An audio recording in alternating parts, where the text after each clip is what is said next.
Salut les amis, et bienvenue dans cette nouvelle vidéo. Et pour les nouveaux sur cette chaîne, abonnez-vous, si vous adorez les histoires incroyables, touchantes, insolites et magiques du monde.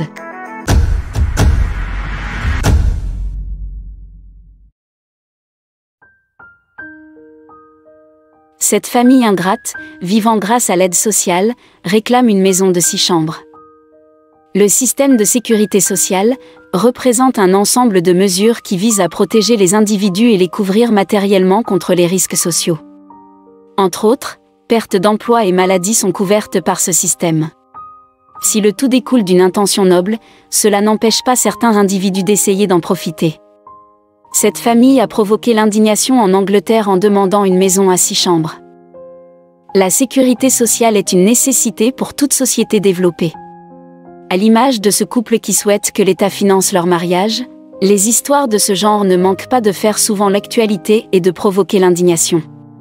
Le cas de cette famille en Angleterre ne fait pas exception lorsque le père de famille demande une maison à 6 chambres. C'est en 2016 qu'Arnold Subb et sa famille décident d'immigrer du territoire français vers l'Angleterre.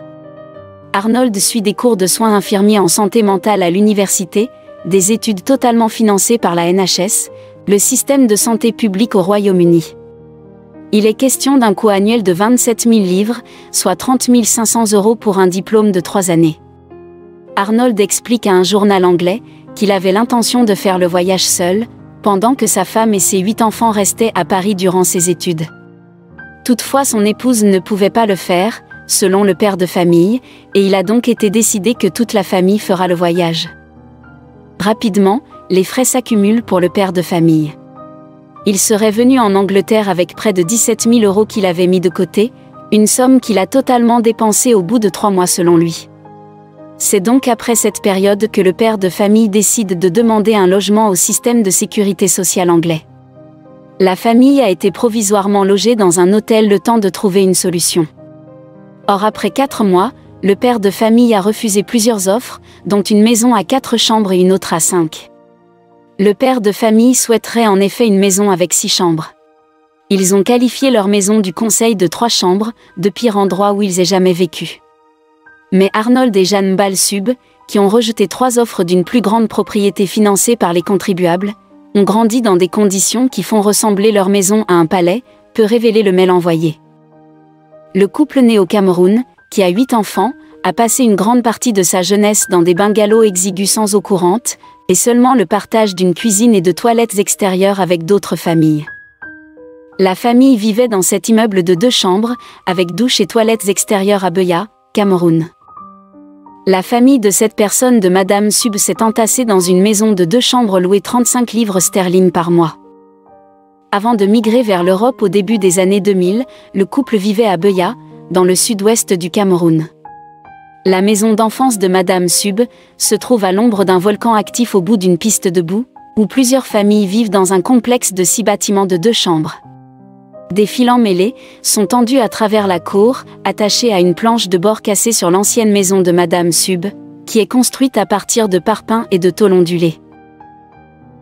Face à l'opiniâtreté de la famille Subb, un ultimatum leur a été lancé. Soit le père de famille accepte une des offres qui lui a été proposée, soit il risque volontairement d'être mis à la rue avec sa famille. En tout et pour tout, la famille Subb coûte aux contribuables anglais près de 44 000 livres chaque année, soit un peu moins de 50 000 €. Cela n'a pas manqué de provoquer l'indignation de la population locale. Chose que ne comprend pas Arnold, qui déclare qu'il est de son droit d'avoir une vie familiale normale. Selon ses propos, Arnold n'a aucunement l'intention de profiter du système puisqu'il aime travailler, et n'aime pas les gens paresseux. Les aides sociales sont-ils des sources de controverses ? Ce n'est pas la première fois qu'une famille nombreuse suscite l'indignation en raison de prestations sociales élevées. Face à cela, il est facile de condamner un système qui semble pour le moins imparfait, surtout lorsque des personnes malveillantes n'hésitent pas à profiter de la générosité de l'État. Il faut toutefois garder en tête que le système des aides sociales reste nécessaire pour beaucoup de personnes qui sont en précarité. Des histoires comme celle de cet homme, mort de faim après la suspension de ses aides sociales, nous le rappellent chaque jour. Mort de faim après la suspension de ses aides sociales, l'homme avait écrit une lettre bouleversante. Parfois, le sort des personnes touchées par la précarité est tellement tragique qu'il peut conduire inéluctablement à la mort. C'est le cas pour cet homme, à qui l'on a retiré le seul pécule qui lui servait à vivre. Affamé, il décide de publier une lettre bouleversante pour éveiller les consciences quant à son quotidien. Cette personne dépendante des aides sociales pour manger est finalement morte de faim et a été accablée par la dépression. Inéluctablement, la pauvreté peut conduire à la mort. Cet homme dont les aides sociales ont été suspendues, a cédé aux douleurs de la famine. Avant son décès, il publie une lettre tragique qui réveille au sort de ceux qui sont touchés par la précarité extrême. Il y exhorte les autorités à ne pas juger sa condition. Quelques jours avant de mourir de faim, Errol Graham a pris la décision d'écrire une lettre qui brise le cœur. « Je suis une bonne personne mais je suis ébranlé par la dépression », écrit l'homme, accablé par la pauvreté. Cette missive en appelle à la justice des services sociaux qui lui ont suspendu des aides capitales pour sa survie. Elle n'a d'ailleurs pas pu être envoyée avant son décès soudain. Errol est mort cadavérique et complètement émacié par le manque de nourriture. À ce moment, il avait manqué le rendez-vous donné pour négocier ce maigre pécule qui lui servait à vivre. Errol a été retrouvé mort dans un état de maigreur sévère. Dans son placard, trônaient simplement quelques conserves de poisson. Sur la lettre on pouvait lire « La plupart du temps, je me couche affamé ». Sa belle-fille a sangloté en lisant ces mots à la radio qui évoquaient son triste décès. Cette dernière a intenté une action en justice contre le ministère du Travail et des Pensions. Une plainte qui résulte du sort de l'homme laissé pour compte par le gouvernement, sourd à sa condition. Si le sort de l'homme accablé par la pauvreté est terrible, c'est essentiellement en raison de l'attentisme des responsables. Sa belle-fille affirme que les enquêtes secrètes menées par l'institution doivent être reformées. Cette affaire a été renvoyée au dossier des cas graves, et le comité ne se réunit que tous les 3 mois. Au micro du média radiophonique, cette proche parente a déclaré « Le gouvernement est redevable d'Errol, à sa famille et au pays ». L'organisme de pension a échoué à maintes reprises à tirer les leçons nécessaires de ces tragédies. Une déclaration qui précède la lettre de son beau-père. Son écriture soignée révélait une véritable détresse. « J'aimerais pouvoir fonctionner normalement comme n'importe qui d'autre, mais je trouve cela très difficile », confie Errol par le truchement de sa plume. Puis d'ajouter « Je me lève le plus tard possible pour que la journée ne semble pas trop longue. Mes rideaux restent tout le temps fermés. » Cette lettre était adressée aux responsables du versement de la pension, puisqu'il y évoquait également un rendez-vous. Errol écrivait également pour expliquer qu'il ne pouvait s'adresser à qui que ce soit car il se sentait incompris. Si l'homme au sort tragique n'a pas demandé d'aide, c'est essentiellement car il ne souhaite pas susciter de la pitié. Sa missive traduit sa volonté de ne pas se confier, puisque demander une pension est déjà une grande épreuve pour lui. Le décès de Graham a provoqué une vive polémique quant au sujet des prestations sociales. Le sort des personnes touchées par la précarité n'est pas une affaire à prendre à la légère. Pour soulager les souffrances de ces dernières, il est important de faire montre de sollicitude à leur égard avec une main tendue. Nourriture, des aides, de la sympathie sont tout autant de ressources à déployer pour soulager la peine d'autrui, et ce, surtout lorsqu'il s'agit d'individus qui sont en proie à la détresse matérielle et affective. Il est également capital de veiller à se montrer sociable en donnant de l'aide et en faisant preuve de compassion. Si vous avez aimé cette histoire, vous allez sûrement adorer celle-ci. Cette mère sans scrupules reçoit près de 55 000 € d'aide sociale en profitant du système. Le système de protection sociale est un mécanisme de prévoyance qui a pour mission de couvrir matériellement les individus contre des risques sociaux comme la perte d'emploi, la maladie, l'invalidité, maternité. Sauf que ce système qui découle d'une idée noble est parfois perverti par des personnes sans scrupules qui préfèrent abuser du système, au lieu de travailler honnêtement comme tout bon citoyen se doit de le faire. Parmi les nombreux mécanismes mis en place pour assurer les droits sociaux des personnes, certains peuvent être cumulés pour permettre aux couches les plus fragiles de vivre dignement. C'est le cas par exemple des familles nombreuses, à faible revenu ou encore celles comptant une personne handicapée. Mais le risque de détournement malveillant est dans ces cas très important, alors que les garde-fous qui peuvent éventuellement être imposés peuvent nuire aux personnes honnêtes. C'est le cas de cette famille anglaise qui profite impunément de plus de 50 000 livres, soit plus de 55 000 €, d'aide sociale.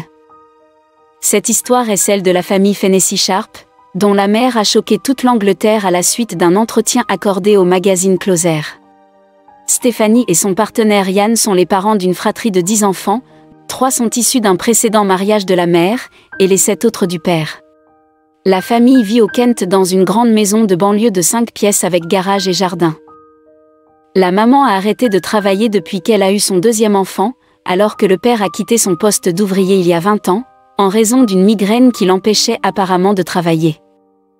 La mère assume visiblement son choix en déclarant « Si nous profitons aujourd'hui du système, c'est de sa faute et nous serions idiots de ne pas le faire avec autant de bouches à nourrir. Le salaire minimum est trop bas, et si nous commençons à travailler nous perdrons tous nos avantages. Il est plus facile d'obtenir ce qu'on veut comme ça. Si je dois trouver un emploi, il faut qu'il soit bon.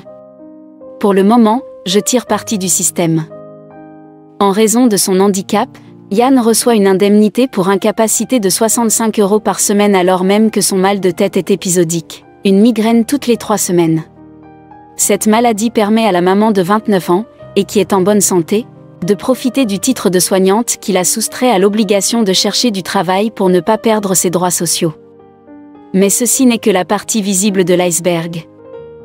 La famille bénéficie de 4 524 livres sterling d'allocation familiale, 12 456 livres sterling de crédit d'impôt, 2 200 livres sterling d'allocation fiscale, et 8 320 livres sterling d'allocation d'incapacité. En plus, une allocation logement de 20 400 livres sterling s'ajoute au jackpot des Fennessy Sharp. Ainsi, grâce à leur bonne maîtrise du système, le couple reçoit 48 900 livres sterling par an, soit l'équivalent du revenu avant impôt d'un couple gagnant 72 000 livres sterling. Le plus choquant dans cette affaire est que la maman a déclaré qu'elle n'avait pas forcément besoin de tout cet argent, et que la maison était trop grande pour eux, mais que le cadre est beau. La mère qui dit qu'elle est capable de travailler, se prépare à une réforme qui plafonnera le total des aides à 26 000 livres sterling. Elle a déclaré à ce sujet « Je me prépare pour le changement, je prépare un diplôme vente et service client, pour lequel je n'ai pas à payer, pour le moment, je dois juste tirer le meilleur parti du système tant qu'il le permet. » Cette histoire est loin d'être unique, même si elle est choquante, les chiffres de la protection sociale font état d'un budget annuel de 13 milliards de pounds de prestations sociales. Un système de protection sociale favorable n'a pas pour vocation d'inciter les gens à rester au chômage mais au contraire, leur offrir une sécurité qui leur permet de s'épanouir. L'homme ne cherche pas un emploi que pour des raisons financières, mais également pour s'émanciper et s'intégrer. Les personnes qui profitent à outrance du système font non seulement mal au système et à la communauté, mais ils rentrent inconsciemment dans un cercle vicieux de dépendance qui peut les transformer en criminels cherchant toujours les solutions les plus faciles, ce qui les placera à la marge de la société. Que pensez-vous des aides sociales ?